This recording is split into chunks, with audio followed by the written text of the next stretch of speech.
Arkanga, beyond crypto.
Witam bardzo serdecznie. Dzisiaj jest wtorek, 26 dzień marca 2024 roku. Imieniny obchodzą Ludger i Tworzmir. W Gdańsku mamy 10 stopni Celsjusza, zachmurzenie, blok BTC 835,354, cena KNG 2,18 USDT, cena cash 324 KNG. To jest kwadrans z Kangą, wydanie 194. Proszę, dajcie znać, jak nas widać, jak nas słychać i skąd nas oglądacie. Cześć Tomek. Cześć. Tomek, czy to dzisiaj? Tak. Bum! Moi drodzy, Tomek ma dzisiaj urodziny. Ten skromny mężczyzna przyznał się do tego, więc proszę, zróbcie mu tą przyjemność i napiszcie mu swoje życzenia teraz. Niech pokaże to swoim dzieciom. A Tomek, ja ci składam życzenia. Pamiętaj, bądź mądry, odważny i silny i z odwagą znoś porażki i z pokorą sukcesy. Niech twoje dzieci zdobywają grody twoich wrogów i niech opatrzność ci sprzyja. Także przychodzimy do dyskusji, później pokażesz swoim dzieciom i swojej żonie właśnie te miłe życzenia. Widzę, jak tutaj dużo tego jest, ale wytłumacz mi, Tomek, co takiego dzieje się w tej chwili na rynku kryptowalut, bo dzieją się rzeczy niezwykłe. Roller coaster, jak to niektórzy mówią. No tak, można było powiedzieć, że ostatni tydzień przyniósł dla niektórych nieoczekiwane ruchy na rynku, dla niektórych może trochę bardziej oczekiwane. No i teraz może przyjmijmy się tym ruchom tak bardziej z perspektywy analizy fundamentalnej niż tej technicznej, bo ta techniczna tak do mnie przemawia średnio na jeża. No to tak, jakby wszystko zaczęło się od tych spadków. Spadki były, rynek tam nurkował. Natomiast między 19 a 20 mieliśmy posiedzenie Fedu, na którym to Fed ogłosił jeszcze utrzymanie stóp procentowych, ale w przyszłości politykę na 2024, gdzie te stopy procentowe zamierza obniżać. I tutaj mieliśmy już właśnie taki sygnał do wzrostu, można było powiedzieć, fundamentalny. Z prostej przyczyny, jak mamy obniżenie stóp procentowych, zwłaszcza na rynku amerykańskim, no to wiemy, jakie banki miały problemy z obligacjami przy tym, jak te stopy procentowe rosły. Tak? Ceny obligacji spadały. No i teraz, jeżeli ceny obligacji, nie ceny obligacji, tylko stopy procentowe pójdą w dół, to naturalnym dla banków byłoby ładowanie się normalnie w obligacje. Ale wiemy, że wiele banków poszło na dno przez to i teraz gdzieś ten kapitał będzie musiał znaleźć ujście w innych aktywach na rynku tradycyjnym albo właśnie na rynku kryptowalutowym przez te ETF-y. Także i co lepsze, po właśnie posiedzeniu Fedu mieliśmy ten lokalny dołek. I wszyscy, którzy tam, nie wiem, może kto oglądał ostatni no comment i akurat w strategii DCA wypadło komuś to dokupowanie w danym momencie, to po tych dużych spadkach, tak jak tam mówiłem, to moja lekka modyfikacja tego całego podejścia DCA, wtedy warto zawsze zwiększyć sobie trochę alokację i dokupić. Akurat tak udało mi się zrobić, jestem dziś zadowolony. No ale to nie jest prawdziwe DCA wówczas. Prawda. I skąd wiesz, że złapałeś dołek wtedy? Nie wiem. Jak opowiadałem już jakiś czas temu właśnie i od zawsze tak mówię, tendencja rynku zawsze, rynek budowany jest w ten sposób, że jest długoterminowo wzrostowy. Czy to mamy jakiś lokalny dołek, górkę, czy tradycyjne akcje, obligacje, czy rynki właśnie teraz kryptowalutowe, które weszły do mainstreamu finansowego, w długim terminie wszyscy inwestorzy zakładają, że ich wartość w stosunku do mocy nabywczej pieniądza będzie rosła, po prostu. Więc tak jak mówisz, nie jest już to pełna strategia DCA, tylko jest to w tym momencie już takie trochę spekulowanie, trochę więcej spekulacji do tego, że akurat nadarzyła się lekka przecena i możemy trochę dokupić. Oczywiście w krótszym, średnim terminie może nas to zaboleć, tak? Ale w długim terminie pewnie tego nie zrobiłeś jeszcze, ale postulowałem na ostatnim no comment, żebyś może dodał do tego swojego arkusza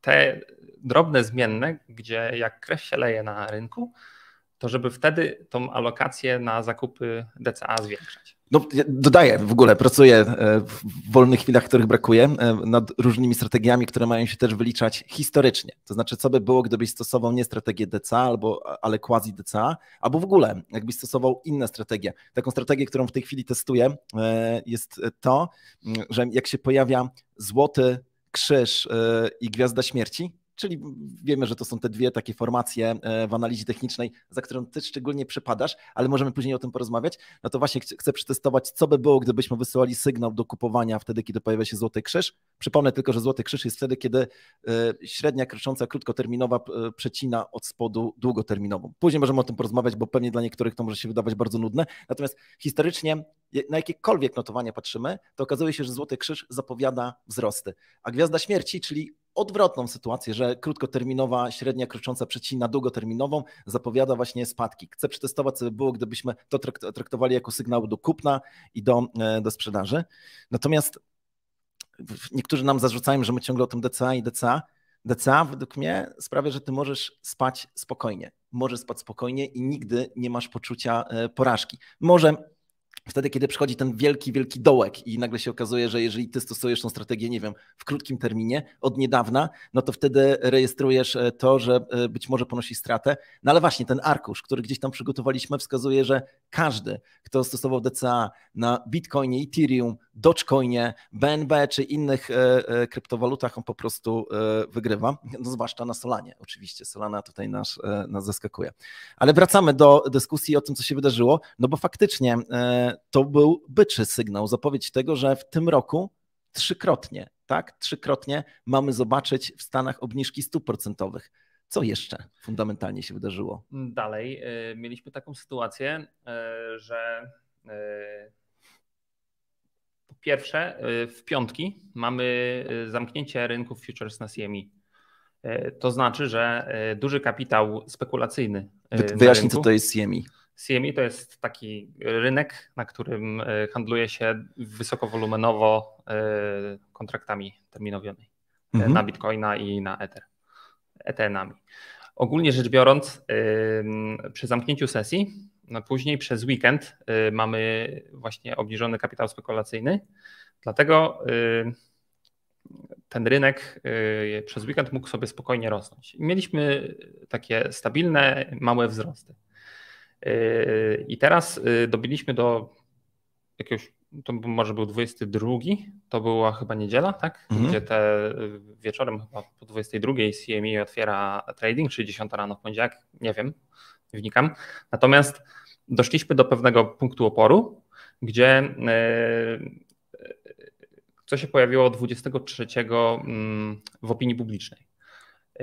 Pojawiła się plotka na serwisie X, że Unia Europejska będzie banowała portfele self-custody.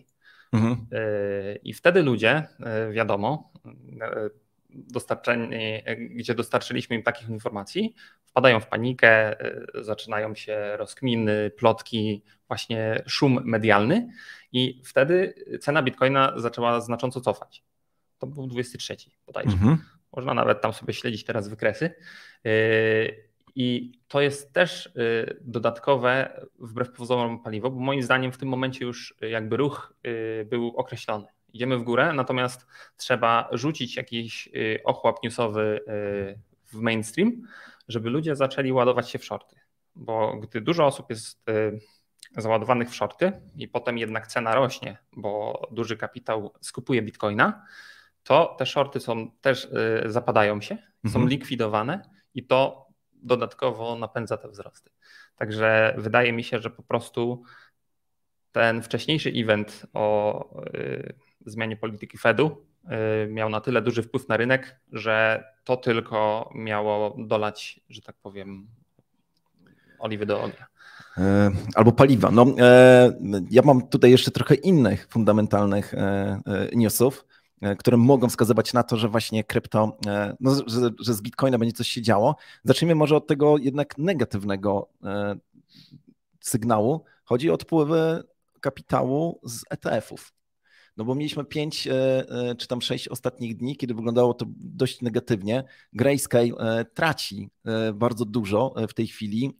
To są już potężne pieniądze.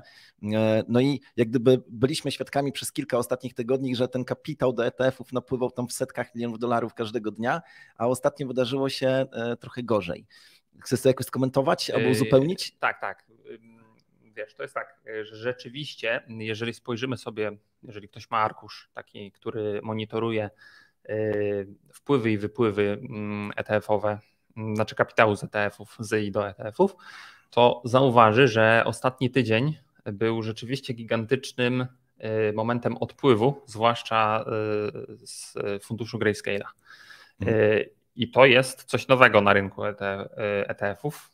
Więc ciężko to odnieść do czegokolwiek wcześniej, bo o ile Grayscale cały czas notował odpływy, to teraz one są większe. Poza tym wpływy na inne ETF-y nie są tak duże. No to znaczy, nawet rzeczywiście... po kilkanaście milionów dolarów, a wcześniej mieliśmy po kilkaset po prostu i to nawet tam jednego dnia, no nie? Natomiast same odpływy z Grayscale'a nie są niczym dziwnym. Tam dlaczego ludzie uciekają z Grayscale'a i często przenoszą kapitał do innych ETF-ów, a inni po prostu wychodzą z rynku? A to dlatego, że Grayscale po konwersji na ETF stwierdził, że utrzyma 1,5% za zarządzanie. A dlaczego to zrobił? Wiedząc, że kapitał odpływa? Czy masz jakąś intuicję w tym względzie? Pewnie, no wystarczy, wiesz, oni mają tam mądrych ludzi, którzy znają dobrze kalkulator. I tam, jeżeli policzymy sobie, oni mają obecnie, zaczynali od 40 miliardów kapitalizacji w asetach, teraz mają około 26 miliardów. Jeżeli policzymy sobie 1,5% od 26 miliardów obecnie, to jest 390 milionów dolarów rocznie za zarządzanie kapitałem, gdzie średnia rynkowa obecnie to jest 0,3%.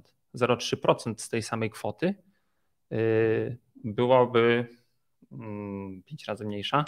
No tak, ale zobacz, no bo jakby już się pojawiły takie newsy na Twitterze, ktoś ostatnio policzył, że jeżeli kapitał będzie odpływał z taką prędkością jak odpływa, no to Grayscale będzie musiał zamknąć ten fundusz ETF-owy tam w ciągu 90 paru dni.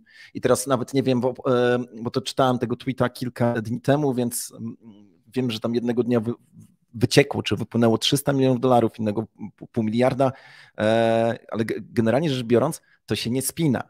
A powiedz mi, czy masz jakieś podejrzenia w kontekście relacji Grayscale'a z Genesis? Może nie tyle, jeszcze może nawiążę do tego poprzedniego. Grayscale w mojej ocenie na początku był pionierem. Natomiast na rynek wchodzi BlackRock i inne fundusze, które są wyjadaczami rynku od zawsze. I teraz, jeżeli masz instrument na rynku, który posiada twój wujek, inwestor, ciocia, babcia, dziadek i w ogóle wszyscy znajomi w kręgach, w których się obracasz, no bo teraz pytanie do tych, którzy inwestowali kiedykolwiek na rynku amerykańskich, kto nie zna tam prefiksu iShares. To jest właśnie jakby marka zarządzana przez BlackRocka i podejrzewam, że wszyscy, tak jak wejdziecie sobie na jakiegoś brokera XTB czy tam innego zagranicznego, dostępne są tam nawet dla Polaków ETF-y emitowane przez BlackRock. Także ludzie znają tą markę i będą tam migrować. I niestety Grayscale, niestety, rozumie sytuację rynkową i nie łudzi się, że zostanie dużym graczem na tym rynku. nawet jeżeli długo tam bardzo siedzieli. Natomiast skoro teraz jest pytanie, co się dzieje podatkowo, gdy przenosimy swój kapitał z jednego trusta do drugiego, z jednego ETF-a do drugiego. Musimy to sprzedać i potem kupić coś w innym miejscu. No i teraz jak sprzedajemy, to wywodzi się z tego obowiązek podatkowy. Także ci analitycy siedzący w Grayscale'u po prostu prowadząc analizę swoich klientów, mogli stwierdzić, ok, ci i ci mają te i te firmy, są powiązani kapitałowo z tymi i z tymi i im nie będzie się opłacało przenosić. Oni będą woleli zapłacić u nas te 1,5%. Także wypływy z Grayscale'a moim zdaniem są oczywiście pewne, natomiast w pewnym momencie te wolumeny wypływające zaczną spadać, aż osiągną taki dołek minimum. I to są klienci de facto, którzy już później będą musieli zostać przez Grayscale'a jakby przytuleni. Tak? Potem Grayscale nagle obniży opłaty poniżej kosztów rynkowych, żeby po prostu utrzymać się na rynku, bo niczym innym nie będzie mógł konkurować z tymi większymi graczami na rynku. Zachęcam do tego, żeby pośledzić o tym, jak w tej chwili wygląda przepływ środków właśnie z Grayscale'a do Genesis. Jest taka plotka, że wypłacane są środki właśnie tam i że Grayscale nie ma po prostu żadnego innego wyjścia, ale to na razie pozostawiam do jakichś wewnętrznych deliberacji. Pojawia się jeszcze inna fundamentalna wskazówka. Oto zadłużenie Stanów Zjednoczonych ma być gigantyczne, historycznie gigantyczne, nigdy tak wielkiego nie było i to akurat nie powinno zdziwić, ale będzie większe niż wszyscy się spodziewali. Zapisałem sobie tutaj liczbę, żeby nie powiedzieć czegoś głupiego, że będzie to 36 bilionów dolarów, co oznacza, i teraz skąd to zadłużenie się bierze? No stąd, że podejmowane są decyzje o tym, żeby wpompować w rynek amerykański znowu, nie tylko w rynek amerykański, również jakieś tam fundusze pomocowe, ale generalnie, żeby wpompować w rynek bardzo dużo pieniędzy, które po prostu wcześniej nie istniały. No i wiemy, że to wysyła dwa sygnały. Po pierwsze, trzeba gdzieś uciekać z kapitałem, bo zaraz prędzej czy później wszystko się rozsypie, ale jest jeszcze drugi sygnał. Historycznie wiemy, pamiętamy to z czasów COVID-a, że kiedy na rynku pojawiły się pieniądze znikąd, zostały po prostu wydrukowane, to istotna frakcja tych środków była inwestowana w co? W kryptowaluty. I to również może być takim sygnałem. Także dzieje się. Ja tylko chciałbym przytoczyć jeszcze wypowiedź jednego dżentelmena z BlackRocka. Nie wiem, czy dobrze przeczytam jego nazwisko, Robert Mitnick, Micznik, jest to dyrektor do spraw aktywów cyfrowych BlackRocka. On mówi, oto Bitcoin to już nie jest narzędziem do spekulacji. Bitcoin jest instrumentem nowym, jakby pokazującym nową jakość. Prawdziwie teraz mówimy o tym, że jest to cyfrowe złoto, że jest to instrument, który pozwala uciekać z innych aktywów jakiegoś tam ryzyka i pozwala właśnie chronić swoje aktywa i swój kapitał i swój potencjał finansowy właśnie w takim instrumencie, jakim jest Bitcoin. Myślę, że to bardzo, bardzo ważne. I jeszcze musimy skomentować, zanim zaprosimy tutaj Jacka, który nam powie, co takiego będzie się zaraz działo na Kandze, musimy skomentować słowa Katie Wood, czyli pani prezes, liderki ARK Investments, jednego z dużych funduszy amerykańskich, która przewiduje, że do końca 2030 roku Bitcoin będzie warty ile? Chyba 3,8 miliona dolarów. 3,8 miliona dolarów to dużo. Jasno trzeba powiedzieć, że gdyby jej słowa spełniły się choćby tam, nie wiem, w połowie, no to wszyscy, którzy dzisiaj stosują strategię DCA albo jakąkolwiek inną, byliby zadowoleni. Jak to jest możliwe, że taka osoba z tak dużym potencjałem intelektualnym i wielkim doświadczeniem, według ciebie, dlaczego ona podaje taką kwotę, która wzbudza wątpliwość nawet w przestrzeni kryptowalutowej, tej najbardziej optymistycznej? No, podejrzewam, ma w tym interes. Wiesz, to jest jednak jeden z graczy, który dostarcza ETF-y swoim klientom. Także o ile wierzę w to głęboko, że Bitcoin będzie, że jakby moc nabywcza Bitcoina w realnym świecie będzie rosła w stosunku do dolara czy innych kwiatów, które, tak jak mówisz, pstryk i drukujemy, rozdajemy i wspaniale odpowiedzialna polityka monetarna. Wiemy, jak to działa. Tak. Inflacja wbudowana w ekonomię. Także wierzę, że Bitcoin będzie rósł, ale myślę, że 3,8 miliona dolarów, no to ze Stanami Zjednoczonymi musiało stać by się coś naprawdę niedobrego. Ona uzasadnia to w inny sposób. I powiem tak, że po pierwsze zgadzam się z tym, że to jest w jej interesie i po drugie podawanie w miarę odległego terminu, no bo to jeszcze 6 lat do 2030 roku sprawia, że jakby schodzi ze mnie pewna odpowiedzialność. Nikt nie zweryfikuje tego w ciągu tam najbliższych kilku kwartałów, więc oczywiście ona chce napędzać to przekonanie, że Bitcoin to jest król wszystkich królów. Natomiast ona mówi tak, słuchajcie, zobaczcie, jak mało instytucjonalnego kapitału w tej chwili weszło w świat Bitcoina. Ale wyobraźmy sobie, że wejdzie 5%. Ona zna liczby. Ona mówi, jeżeli 5% wejdzie, no to wtedy zobaczymy takie kwoty. To znaczy, innymi słowy, ona mówi, teraz jesteśmy świadkami tego, jak instytucje powoli zaczynają wchodzić w Bitcoina, zaraz w Ethereum, prawdopodobnie od maja. Widzimy, że raczej doświadczenia są zdecydowanie pozytywne, a zatem może będziemy świadkami jakiejś kuli śniegowej, jeżeli chodzi właśnie o kapitał od dużych organizacji. I to wydaje się ciekawe. Znaczy jest to na pewno jakiś trop. Tak jak mówię, w długim terminie wzrost na rynku wpisujemy jakby w dogmat inwestowania.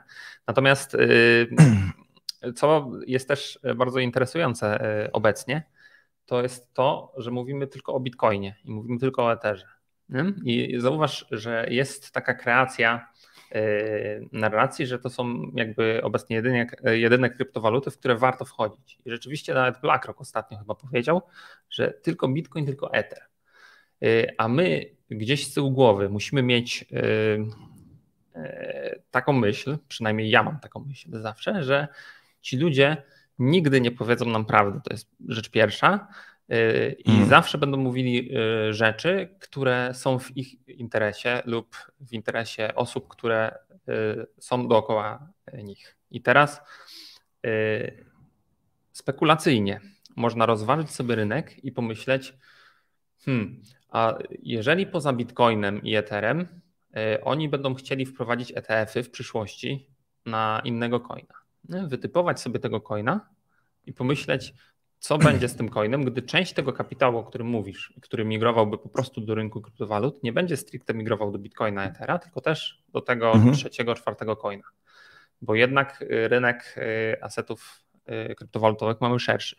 I nie ma co się łudzić, że oni podadzą nam, który to będzie coin. To trzeba sobie wywnioskować samodzielnie. I w tym momencie, jeżeli ktoś trafiłby, tutaj mamy zagrywkę trochę taką hazardową, to rzeczywiście dużo tego kapitału może zgromadzić na tego typu spekulacyjnym rozegraniu rynku. Natomiast tak jak mówię, te 3,8 miliona dolarów za Bitcoina jest realne, ale tylko w przypadku, gdy rzeczywiście dolar mógłby być nic nie warty. Tylko wtedy myślę, że po prostu denominowanie samego Bitcoina w dolarze straciłoby już sens. Musiałyby się odbyć jakieś duże roszady geopolityczne na rynkach międzynarodowych i no jasne. Strata dominacji dolara. Także ja osobiście w żadne 3,8 miliona dolarów do 2030 nie wierzę. Nawet powiedziałbym $1 milion do tego okresu jest dla mnie dużym wyzwaniem. A ja jestem ciekaw, co myśli Jacek. Czołem Jacku, witaj bardzo serdecznie. To co będzie, witam. Będzie warte do końca 2030 roku $1 milion czy 3,8 miliona dolarów? Ja myślę, że Bitcoin będzie warty $1 milion dużo wcześniej niż w 2030 roku. Tak uważam.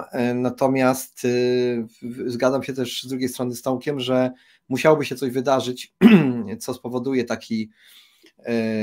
co wyzwoli tego typu cenę. Teoretycznie wiemy, ja osobiście nie jestem specjalnie fanem wielkich instytucji wchodzących na rynek krypto, więc dla mnie to w ogóle nie jest pozytywne zjawisko, no ale skoro już tak jest, to będzie ewidentnie popyt rósł w związku z tym. Ja bym się spodziewał jednak tego tego wcześniej, no ale to życie pokaże oczywiście.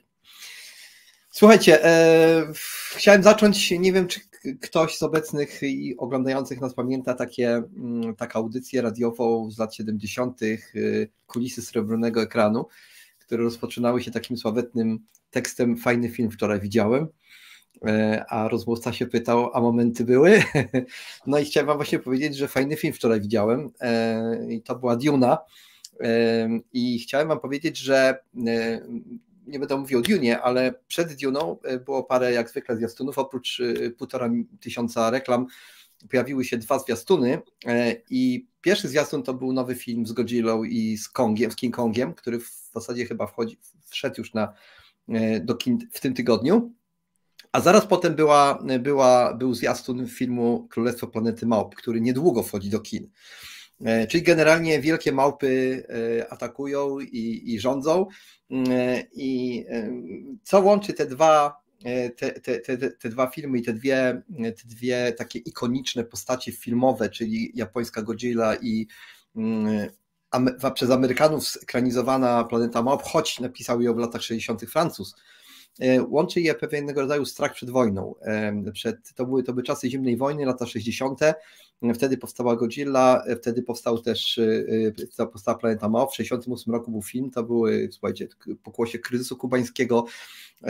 Trochę taka atmosfera, jak mamy ją teraz, obawa przed wojną światową, no i obawa przed zniszczeniem świata w wyniku konfliktu atomowego i stąd tego typu reakcja artystyczna, czyli co by się wydarzyło, gdyby się Ziemia jednak zamieniła w zupełnie inne, niezamieszkałe dla ludzi warunki, mutacje zwierząt i tak dalej, i tak dalej.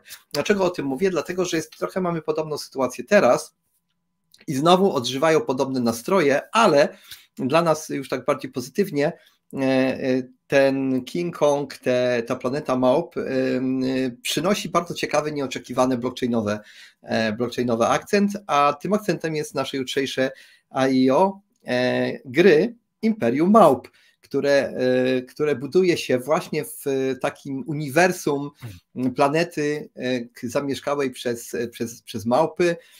Bardzo ciekawa gra na mobilne urządzenia, gdzie pierwsza minigra już jest dostępna, ona będzie rozszerzana.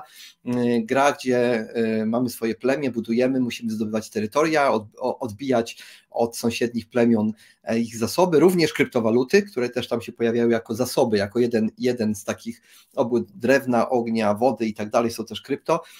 No i ta gra wchodzi jutro, dzisiaj ma AIO na kilku launchpadach, jutro AIO właśnie na Kandze o godzinie 11 naszego czasu polskiego, runda dla osób stejkujących tokeny KNG, takie gwarantowane alokacje, a o godzinie 12 czasu polskiego, czyli 11 czasu brytyjskiego, runda otwarta dla wszystkich. To będzie ostatnie przedświąteczne nasze nowe AIO. W przyszłym tygodniu będzie najprawdopodobniej przerwa, więc jest okazja, żeby tutaj sobie z tego skorzystać. 2 ciekawostki tylko jeszcze dodam. Po pierwsze, jest to projekt na Arbitrum i wspierany przez Fundację Arbitrum. Oni otrzymali duży grant z Fundacji Arbitrum. A drugie to jest to, że listing na giełdzie będzie już 2 kwietnia, czyli w przyszłym tygodniu. Jest to praktycznie bardzo niewielki okres czasu, w związku z tym to oczekiwanie na tokeny, oczekiwanie na możliwość obrotu nimi nie będzie takie duże. No i to jutro na Kandze można sobie znaleźć artykuł na naszym blogu. Myślę, że też i na Telegramie, i na Twitterze pojawiły się informacje, także zachęcam wszystkich, żeby się z tym projektem zapoznać. Dzięki, Jacku, bardzo serdecznie. Jeszcze jedno pytanie, ale Jacek już nam zniknął. Nie, Jacek nie, jestem. Jacku, pytanie jeszcze o warunki vestingu i cliffu. Czy jakieś są po zakupieniu puli w AIO? Teraz jest to, powiem szczerze, całkowita taka norma. Już wszystkie projekty wprowadziły tak zwany cliff, którego celem jest to, żeby ochronić interes również inwestorów, czyli uchronić token przed nagłymi spadkami ceny poprzez agresywne wyprzedaże tokenów przez fundusze, które to finansują, bo przecież nawet my, kupując takie tokeny, na Launchpadzie czy na Launchpadzie Kangi, stajemy się niejako inwestorem, czyli wspieramy debiut tego projektu. No i mając te tokeny liczymy oczywiście, że będziemy mogli z nich skorzystać, czy w grze, czy poprzez stakeowanie, czy poprzez późniejszą sprzedaż. No w tym przypadku otrzymujemy 10% tokenów. To jest w ogóle runda prywatna, czyli łapiemy te tokeny po takiej cenie, po jakiej, czy na takich warunkach, na jakie otrzymują je inwestorzy instytucjonalni.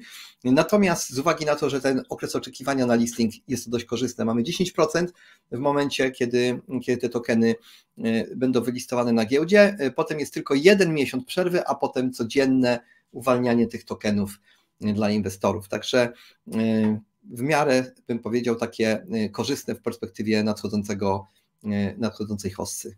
Jasne, Jacku. Bardzo dziękuję, pozdrawiamy Warszawę. No i wracamy do naszego tutaj studia w Gdańsku. Spójrzmy, Tomku, na komentarze. Tutaj pojawił się taki komentarz. Zabierzcie koniecznemu 1 000 000 KNG, bo cały czas nagrodę z stakingu nam na głowy zrzuca i pensjonaty za to buduje, a my przez niego mamy stablecoina. Tutaj znowuż dziękujemy za te komentarze. Nie boimy się hejtu, zresztą nawet kiedyś, zresztą nie będę mówił dalej. W każdym razie nic nie wiadomo o tym, żeby Phil Konieczny miał 1 000 000 tokenów KNG, albo żeby w ogóle dostał za darmo jakiekolwiek tokeny, ale być może, Rafał, ty wiesz coś więcej, więc daj mi znać. Spoglądam jeszcze tutaj na pytanie, no właśnie, pojawiło się pytanie o nowe kryptowaluty. Tomku, to jest pytanie do ciebie, bo ty możesz nam ujawnić, jak to wygląda prosto z twojej stajni, jeżeli mogę określić tak to, co ty i reszta programistów tam wyprawiacie. Znaczy, tak, ja też miałem teraz chwilę, żeby przestudiować te komentarze, bo przyznam, jak tak siedzimy, rozmawiamy, prowadzę ten monolog często i ty też mówisz, to dopiero po około 15 minutach się zorientowałem, że nie widzę komentarzy, bo miałem złą zakładkę, także sorry za to i chciałbym podziękować wszystkim za życzenia. I też przeprosić, bo ja rzeczywiście mam tendencję do gibania się przy tym mikrofonie i ciężko mnie pewnie słychać czasem. Jeżeli chodzi o nowe kryptowaluty, to wbrew temu, co może czasem słyszycie lub nie, zwłaszcza ten pan siedzący naprzeciwko, bardzo bierze sobie do serca wasze komentarze i dużo ich czyta. Dlatego naprawdę, jeżeli macie jakieś coiny, bo tutaj jest napisane coś o Jupiterze, Ondo, XRP, to akurat znam, natomiast tych dwóch poprzednich to nie bardzo. Także piszcie, czy to na skrzynkę supportową, czy może powiedzmy tak brzydko, lobbujcie na Telegramie. Naprawdę u nas bardzo duża rzesza osób to czyta i te sygnały potem trafiają też do teamów biznesowych, czy właśnie na końcu do nas, żeby jakiś nowy blockchain zintegrować. Prace cały czas trwają, praca wre. Niestety tematów jest zawsze tyle, że brakuje zawsze rąk do pracy. Także staramy się jak możemy.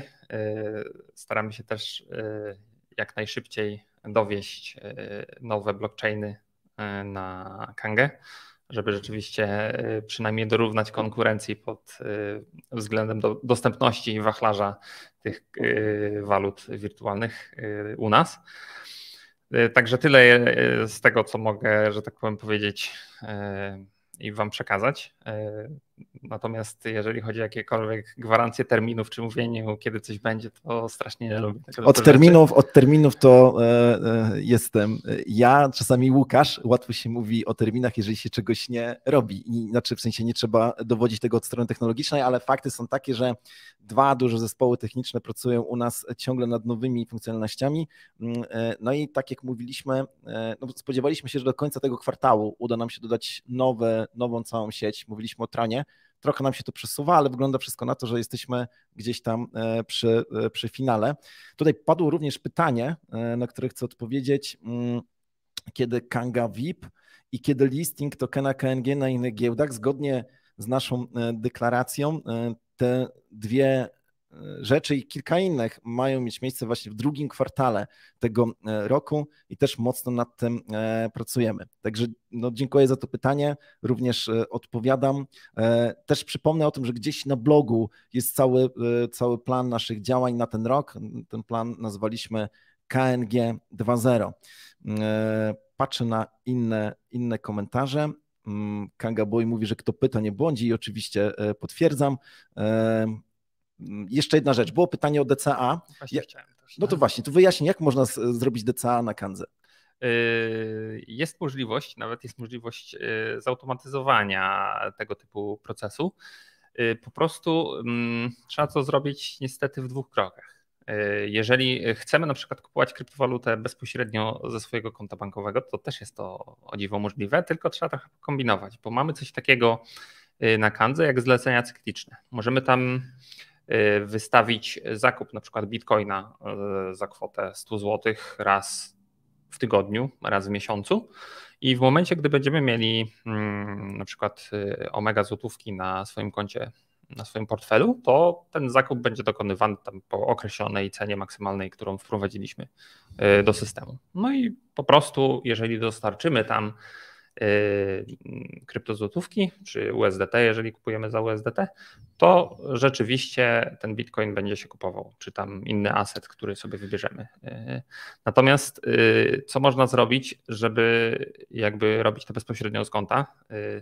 Teoretycznie trzeba by było uderzyć do GoCasha, to jest firma współpracująca z Kangą i tam jest coś takiego, że robiąc depozyt środków do GoCasha podajemy swój kod taki unikalny, na podstawie którego nasze przelewy są księgowane i wtedy waluta jest waluta fiducjarna, konwertowana jest na omegi i przyznawana na nasze konto. No i tam możemy sobie w gruncie rzeczy, wydaje mi się, przynajmniej ja tak robię, ale nie łapcie mnie za słówko, zdefiniować sobie na przykład przelew stały na jakąś określoną kwotę, na przykład 100 zł tygodniowo, miesięcznie i po prostu te środki będą się magicznie pojawiały na naszym koncie, a potem w kolejnym momencie, na przykład dzień później, dokonywany będzie zakup tego wymarzonego bitcoina. No i już mamy DCA. Właśnie, ja powiem, jak ja robię DCA. Ja stworzyłem sobie dedykowane konto na Kandze, które jest właśnie tylko pod DCA. Robię to po to, żeby móc później prowadzić swoje statystyki i zobaczyć, jak nad tym DCA udało mi się, jakie wyniki wyciągnąć. Zresztą zamierzam przygotować taki arkusz dla każdego użytkownika, że będzie można sobie ściągnąć historię moich transakcji i transferów i on na tej podstawie będzie mi wyliczał, kiedy, ile, na czym zarobiłem albo straciłem. Przypomnijmy tylko jedną rzecz, że zlecenia cykliczne, których jestem wielkim fanem, one mają taką przypadłość, że jeżeli skończy się nam ten kapitał, za który kupujemy, czyli na przykład omega złotówki albo USDT, bo zapomnieliśmy doładować, no to wtedy one się zatrzymują. I nawet jak doładujemy, to musimy je wznowić, ale jest to bardzo proste, bo wystarczy wejść na listę zleceń i widzimy wtedy wszystkie nasze zlecenia cykliczne albo DCA i wcisnąć ponownie znaczek play. I on zaczyna z powrotem działać. Korzystam z tego bardzo mocno. Ja przechodzę teraz do jeszcze jednego pytania, które tutaj widziałem a propos angielskiej wersji kwadransu z Kangą. Oto również jesteśmy już na samym końcu, żeby wystartować, przy czym zdecydowaliśmy się zatrudnić osoby, które mówią biegłą angielszczyzną, ponieważ chcemy trafić do tych wszystkich ludzi, którzy są spoza Polski, no i mamy takie przekonanie, że no po prostu będą chcieli oglądać ludzi, którzy mówią biegłe po angielsku. Właściwie rekrutacja się już skończyła, mamy zatrudnionych speakerów. Spodziewam się, że to będzie, no ponownie, nie ten kwartał, ale już kwiecień, tak? Jeszcze ten? Przepraszam, spoglądam tej... Jeszcze ten. Bum! Tutaj dostaję informacje od tego, od marketingu, także jeszcze ten kwartał tutaj uda nam się dotrzymać słowa. Czy Omega PLN jest w 100% zabezpieczona we fiatach, czy na Bitcoinie, czy na Ethereum? Pyta kolega Albert, w 100% na fiatach. To jest najbardziej klasyczny stablecoin. Nie ma tutaj żadnej magii ani filozofii. Spoglądam jeszcze na inne komentarze. Dobra. Myślę, że to jest dobry moment, żebyśmy zaprosili panią prezes Fundacji Kanga, Monikę Minkiewicz, bo na pewno ma do nas trochę ciepłych słów. Halo, Monika. No cześć. Jak mnie Cześć słychać? Monika. Bardzo dobrze. Witam Was bardzo serdecznie. Ja już tradycyjnie chciałam opowiedzieć Wam, co się aktualnie dzieje w fundacji i co się zadziało. Na wstępie w ogóle jeszcze raz dziękuję za Wasze wsparcie dla Ignacego i będę dziękować, bo ta zbiórka zakończyła się w 4 dni, czyli 20 lutego dokładnie. 4 marca byliśmy u niego, wnieśliśmy bieżnię, co nie było proste, bo naważyła 100 kilo. No i 14 marca uruchomiliśmy nową akcję. Tym razem pomocy potrzebuje Alex. To jest chłopiec, który ma dość głębokie spektrum autyzmu z upośledzeniem umysłowym. No i to skutkuje tym, że Alex praktycznie nie mówi, nie rozumie poleceń słownych.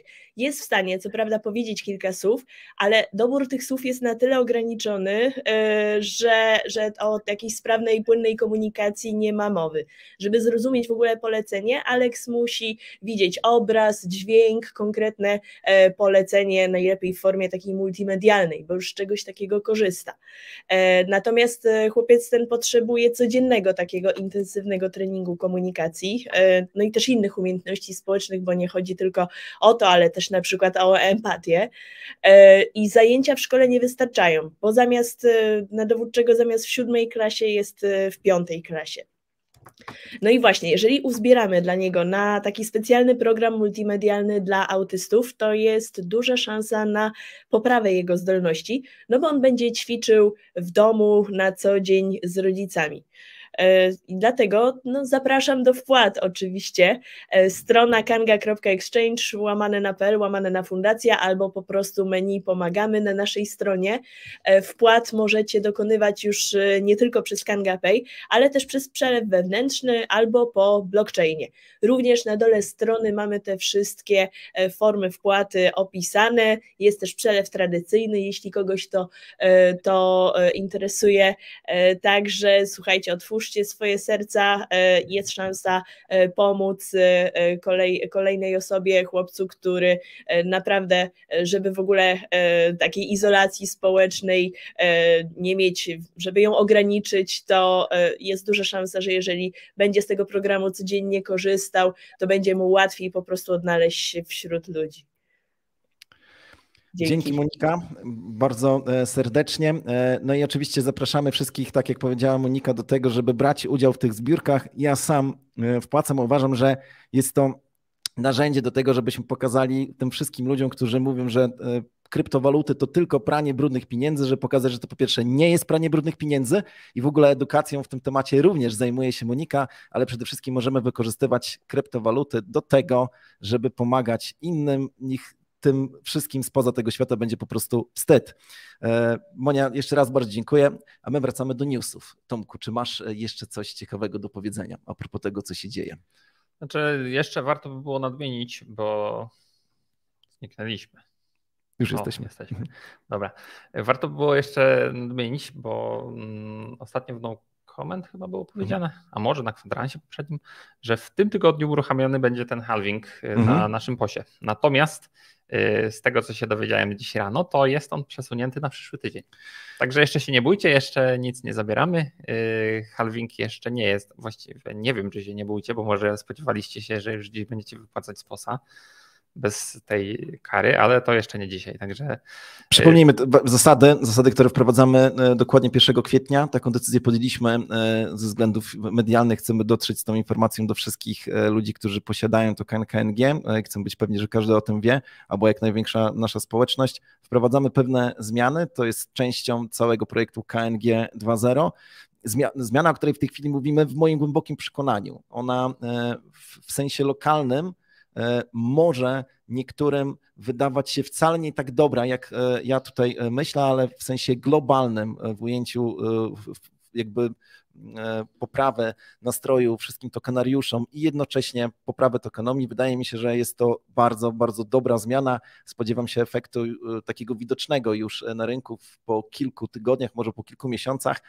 Czy możesz tylko przypomnieć, na czym ta zmiana będzie polegała? Tak, także zmiana jest taka, że raz na okres bodajże 300 dni teraz jest ustalone, będzie dochodziło do tak zwanego halvingu na autobonusie KNG. Tylko to nie będzie jakby przepoławiało naszego obecnie zebranego bonusu, natomiast ta dzienna nagroda, którą dostaniemy, będzie po prostu po 300 dniach zmniejszana o połowę. I mamy tutaj na celu to, żeby osoby, które wchodzą do ekosystemu KNG i zakupują token KNG, miały możliwość jakby dogonienia reszty hodlerów tokena, jeżeli chodzi o stakeowanie tego tokena na POS-ie.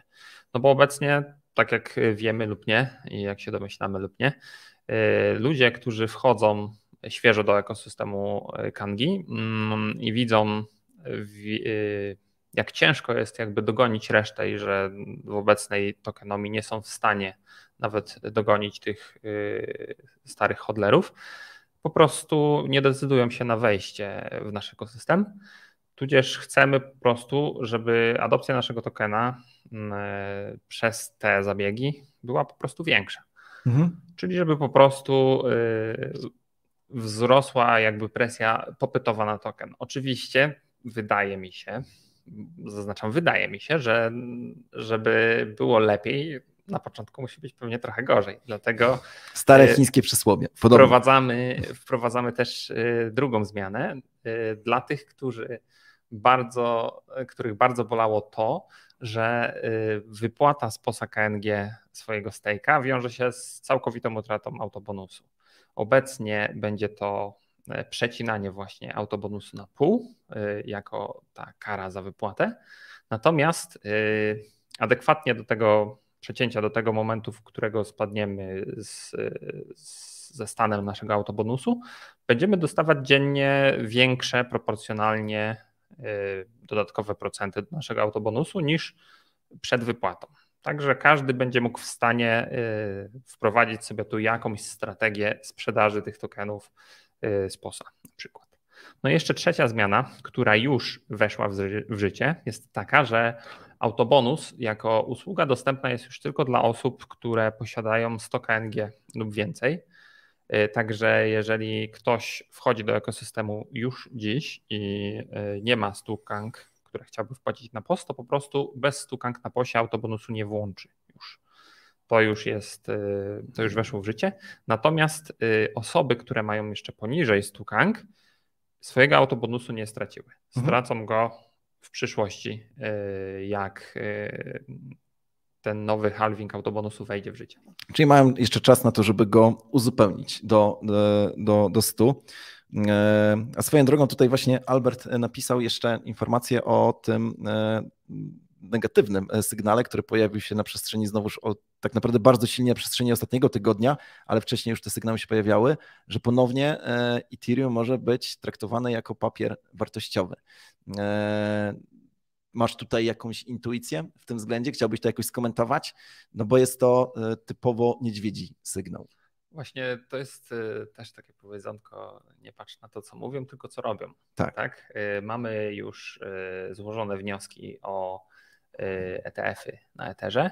Zobaczymy, jak SEC podejdzie do tych wniosków. Z tego, co rozumiem, to jeżeli jest taki sygnał od SEC-u, że chcą zakwalifikować ETH jako papier wartościowy, to teraz przyjęcie wniosku o ETF byłoby bardzo grubą manipulacją. Dlatego z mojej analizy fundamentalnej rynku, takiego szerokiego, wynika akurat, jeżeli chodzi o ten news, że wnioski o ETF-y na Ether będą odrzucone. I to odbije się krótkoterminowo na cenach Etheru. Ale Tomek, powiedz mi jedną rzecz. To jest pytanie osoby, która nie jest jakimś tam wielkim ekspertem. Przecież jeżeli Ethereum będzie uznane jako papier wartościowy, gdyby było, no bo wiemy, że to jest tak naprawdę preludium do tego, żeby uderzać w inne kryptowaluty, jak na przykład Algorand albo nie wiem, w Matic i tak dalej. No, rozmawialiśmy o tym też w zeszłym roku. W ogóle byłoby to bardzo złe posunięcie, ale nadal czy to przekreśla odpalenie ETF-ów w oparciu o Ethereum? Czy nie możesz odpalić ETF-a w oparciu o papiery wartościowe albo kompozycję papierów wartościowych? Myślę, że jesteś w stanie, natomiast jeżeli są jakiekolwiek reperkusje prawne związane z danym asetem, to zawsze towarzyszy temu po pierwsze negatywny PR, po drugie widzieliśmy, jak to wyglądało na XRP chociażby, które de facto papierem wartościowym nie zostało uznane. W przypadku, jeżeli chodzi o sprzedaż dla osób, do prywatnych inwestorów. Oczywiście. Tak. Była tam runda dla osób, dla inwestorów instytucjonalnych i prywatnych.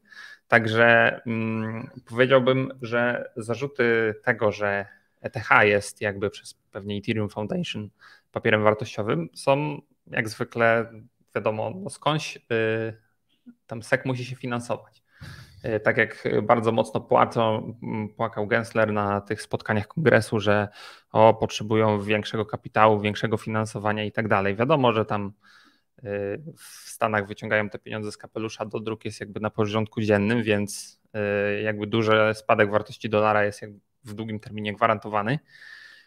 Natomiast tutaj ewidentnie szukają kolejnych może firm, które tudzież fundacji w tym momencie, które może im tam trochę grosza kopsną jeszcze dodatkowo, żeby mogli tam opłacić tych swoich regulatorów. Tak jak teraz w Majce ogłaszają, że przecież będzie opłata dla regulatora na poziomie 0,5%, przepraszam. Tak, to znaczy to nawet uzupełnimy to, że sama Mika nie oczekuje, że to będzie 0,5%. Sama Mika mówi, że najwięksi gracze na rynku krypto mają się składać na regulatora, a to nasz umiłowany polski KNF, który przygotowuje ustawę, mówi, że wszyscy będą mieli odprowadzać, wszyscy uczestnicy rynku, którzy są przedsiębiorcami i obracają kryptowalutami, sprzedają albo kupują, albo oferują, będą musieli płacić 0,5% od, uwaga, obrotu, chociaż cały czas wszyscy się łudzimy, że to jest jakaś pomyłka.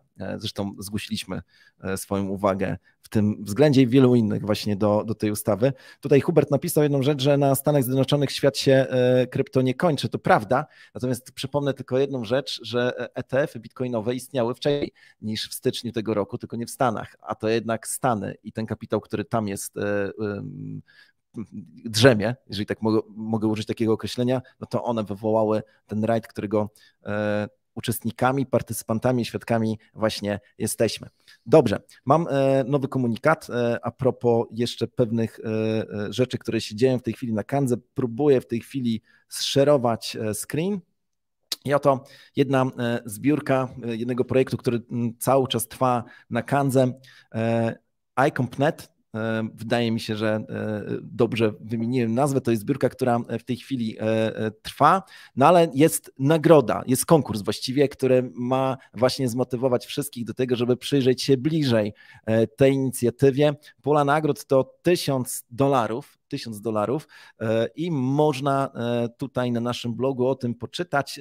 Szczegóły są tam szczególnie przybliżone. Szczególnie. Mam nadzieję, że mój tata tego nie słucha. W każdym razie są 3 nagrody. Za pierwsze miejsce $500 i 50 tokenów KNG, za drugie miejsce $300 i 30 tokenów KNG i za trzecie miejsce $200 i 20 tokenów KNG. I to wszystko oczywiście okraszone naszymi gadżetami. Także zapraszam na naszego bloga, żeby o tym poczytać. Zresztą wstawię w tej chwili tutaj linka dla tych, którzy są zainteresowani. I jeszcze chciałbym pokazać inną rzecz a propos tego, co się dzieje w naszym sklepie kangowym i tutaj w tej chwili udostępniam inną kartę. Zapraszam do tego, żebyście odwiedzili naszą sekcję plakatową. Tych plakatów mamy więcej, ale tutaj mamy taki plakat, który każdy wierny hodler Bitcoina albo fan Bitcoina powinien mieć. Nie mówię, że w dużym pokoju, chociaż niektórzy pewnie tak, ale przynajmniej gdzieś tam w przedpokoju. To jest plakat, który pokazuje co, Tomku?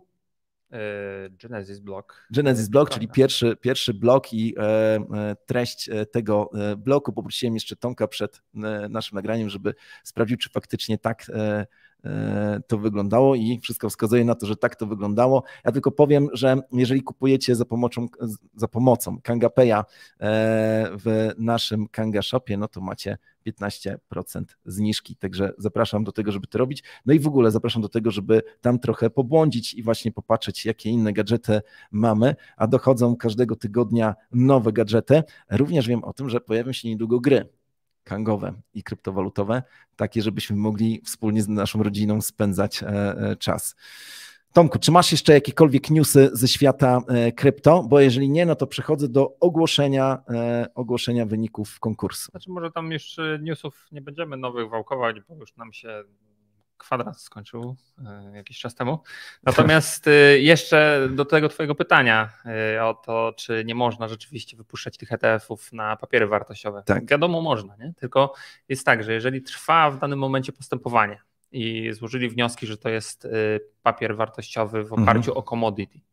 Commodity i papier wartościowy to są dwie różne rzeczy, więc z automatu nie możemy jakby tego wniosku rozpatrzyć pozytywnie. Także myślę, że to jest wybieg obecnie taki, żeby zatrzymać wypuszczenie ETF-ów, ale tak jak mówię, my maluczcy nie będziemy wiedzieć, co się tam dzieje zakulisowo, dopóki to się nie wydarzy i nie powiedzą nam o tym w mediach, czy gdzieś tam ktoś ploty nie wypuści. Natomiast wygląda to na pewno tak, że siedzą tam sobie, dywagują i, że tak powiem, dzielą te szaty, kto co dostanie i tak to niestety wygląda zakulisowo. Także krótkoterminowo spodziewam się strzału negatywnego, jeżeli chodzi o ETH i o jego wartość z uwagi na odrzucenie wniosku o ETF-y, którego się spodziewam. Myślisz, że odrzucą wnioski o ETF-y tam w maju? Myślę, że tak.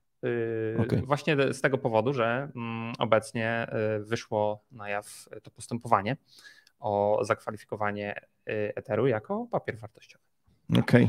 Także tak to wygląda z mojej perspektywy. No i tak jak mówiłem o tych innych coinach, też ktoś pisał, że na Stanach Zjednoczonych świat krypto się nie kończy. To prawda, świat krypto się nie kończy na Stanach Zjednoczonych, natomiast jeżeli chodzi o przepływ kapitału i o obecną wartość krypto w relacji do fiatów, to jednak tutaj prym wiedzie amerykański rynek finansowy i prym dolara. Także tak jak wiemy, większość asetów denominowanych mamy w dolarach. Dolar jest potrzebny obecnie w obecnej gospodarce światowej do płatności za wszystko, w tym za kryptowaluty. Także obecnie świat kryptowalut, jeżeli chodzi o, tak jak mówię, relacje do świata tradycyjnego, to zaczyna się i kończy na Stanach Zjednoczonych jeszcze przez długi okres czasu. I zanim jakiekolwiek inne rynki będą tu miały większy jakiś wpływ na całą kapitalizację rynkową, to trochę czasu minie i trochę wody w Wiśle upłynie. Dzięki, Tomek. Na koniec 3 komunikaty. Pierwszy komunikat a propos konkursu. W zeszłym tygodniu nikt nie trafił z ceną Bitcoina na Kandze o godzinie 9 na rynku Bitcoin do USDT i okazuje się, że w tym tygodniu również nikt nie trafił, a zatem mamy już podwójną kumulację. W tej chwili ta podwójna kumulacja nagrody wynosi 144,8 KNG. Przypomnę tylko, że wartość nagrody to 10% łapek w górę pod każdym, znaczy pod tym odcinkiem. To znaczy 10%, które zbierzemy łapek w górę pod tym odcinkiem, będą częścią nagrody właśnie w kolejnym odcinku i będziemy mieli potrójną kumulację, także spodziewamy się, że jeżeli 2 osoby przewidzą, jaka będzie cena za tydzień, we wtorek o godzinie 9:30, o godzinie 9, przepraszam, tak, o godzinie 9, jeżeli chodzi o cenę Bitcoina na naszej giełdzie i błąd będzie wynosił nie więcej niż $25, no to te 2 osoby podzielą się przyszłotygodniową nagrodą. Także zapraszamy do tego, żebyście pisali teraz z odpowiednim hashtagiem, jakiej ceny się spodziewacie. Również przypominam o tej zasadzie, że cenę można podawać do końca środy.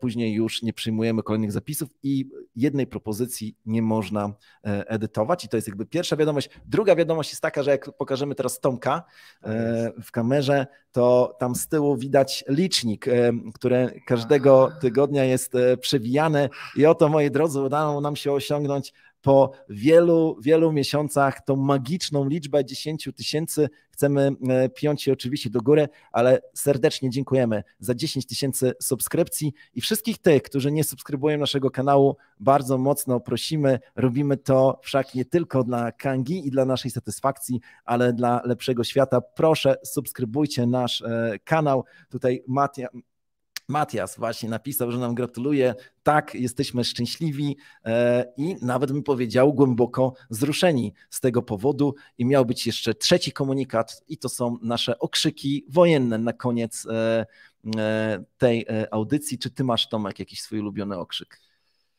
No to ja zabiorę od ciebie, no. KNF, Kanga na fali. Kanga na fali, a ponieważ zaraz zobaczycie film z płatności kangapejowej i to taki, którego ja nie mam odwagi oglądać, nigdy go nie widziałem, nigdy go nie obejrzę, to mam inny okrzyk dzisiaj PKP, płacę kangapejem. Moi drodzy, żegnamy was bardzo gorąco, widzimy się na Kanga No Comment, wszystkiego dobrego, dzięki, hej. Trzymajcie się, cześć.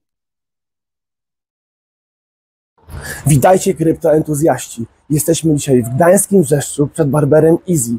Jest to wyjątkowe miejsce w całym kraju, ponieważ jest to pierwszy barber w Polsce, w którym można zapłacić kryptowalutami za pomocą Kanga Pay, rzecz jasna.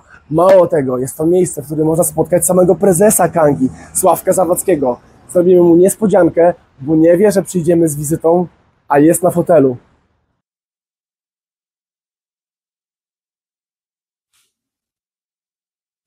Sławku? Chciałbym, żebyś zachęcił kanganautów do płacenia kryptowalutami. Boże, niemożliwe. Coś mi zobaczy bez okularów? To straszne. Bum, bum, bum, bum. Moi drodzy, zgadnijcie, gdzie jestem i co w tej chwili robię. Oto Max, mój barber, tutaj dba o moją twarz, żebym ładnie wyglądał na każdym kwadransie z Kangą i to właśnie dzięki niemu. I uwaga, od dziś możecie płacić tutaj kryptowalutą. Pam!